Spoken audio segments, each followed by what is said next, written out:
গ্রাম থেকে শাশুড়ি মা এসেছিলেন, আমার জন্য কী, কী নিয়ে আসলেন আর তার জন্য কী, কী রান্না করলাম এগুলো নিয়েই থাকছে আজকের ব্লগ। সো হ্যালো এভরিওয়ান, আসসালামু আলাইকুম, hope you are doing very well. শাশুড়ি মা অনেকদিন ধরে আসতে যাচ্ছিলেন কিন্তু আশাই হচ্ছিল না, লাস্ট পর্যন্ত তার আশা হলো। আমার জন্য কী কী নিয়ে এসেছে দেখুন। এই যে এই বক্সে আছে হাঁসের মাংস ভুনা। ওনার ছেলে একদিন পিকনিক খেয়েছিল, আমি ছিলাম না বলে খেতে পারিনি, তাই আমার জন্য হাঁসের মাংস ভুনা করে নিয়ে এসেছেন। আর এই যে এখানে আছে দুধ, কত লিটার হবে আমার ঠিক জানা নেই, 4-5 লিটারের মতো মনে হয় এনেছিলেন। প্রত্যেক দিন আমাকে ফোন করবে আর আমাকে জিজ্ঞাসা করবে দুধ খেয়েছো, ডিম খেয়েছো। ঢাকা শহরে তো খাঁটি দুধ পাওয়া যায় না, এজন্য বাবা যখনই যে যায় তার কাছে দুধ পাঠিয়ে দেয়, আর না হলে বাসে পাঠিয়ে দেয়, আমরা এখান থেকে রিসিভ করে নেই। আর এই যে নিয়ে এসেছে 1 হাঁড়ি ভর্তি দুধ পিঠা।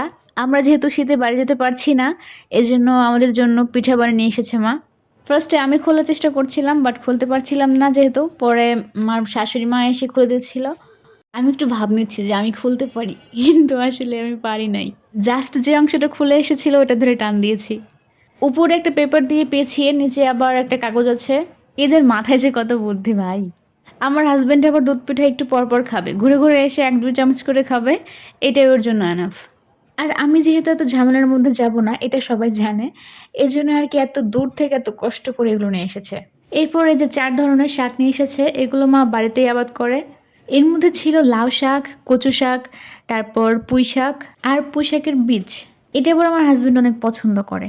আমি যখন এই বাড়ি থেকে আসি বা কেউ যদি বাড়িতে যায় তাহলে তার কাছে দুধ পাঠিয়ে দেয়, প্লাস দুধের সাথে আবার এই যে কচু শাকটা সিদ্ধ করে একদম রেডি টু কুক করে পাঠিয়ে দেয়। আর এরপর থাকে ডিম, মানে হাঁস, মুরগি, কোয়েল যখন যেরকম পারে বাবা মা দুজনে ডিম পাঠিয়ে দেয়। আর একটা ফেভারিট জিনিস এনেছে মা, এটা হলো জলপাইয়ের আচার। এই যে খিচুড়ি খাওয়ার জন্য ঝাল ঝাল যে আচারটা থাকে তেলে ডুবানো, এটা হলো সেটা। তো এই তো এইগুলো এনেছে মা। আসলে গ্রামের এই টাটকা জিনিসগুলোর মতো স্বাদ কিন্তু শহরে পাওয়া যায় না। সেদিন রান্না করেছিলাম এই গরুর মাংস, আমি জাস্ট এটা রান্না করেছিলাম। বাবা ফোন দিয়ে বলছিল মা কিচ্ছু রান্না করার দরকার নাই, হাঁসের মাংস পাঠিয়ে দিচ্ছি, তুমি আর কোনো ঝামেলাতেই যাইও না।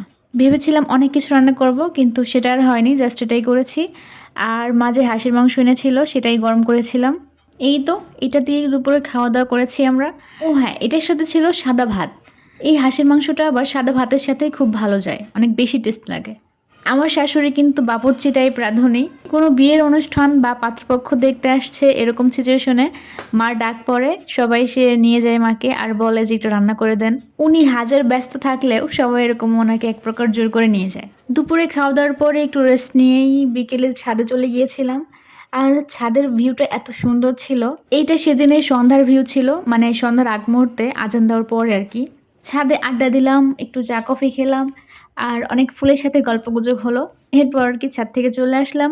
তো এই ছিল আমার আজকের ব্লগ, দেখা হবে নেক্সট কোন ব্লগে। ভালো থাকবেন, সুস্থ থাকবেন, আল্লাহ হাফেজ, see you next video, tata.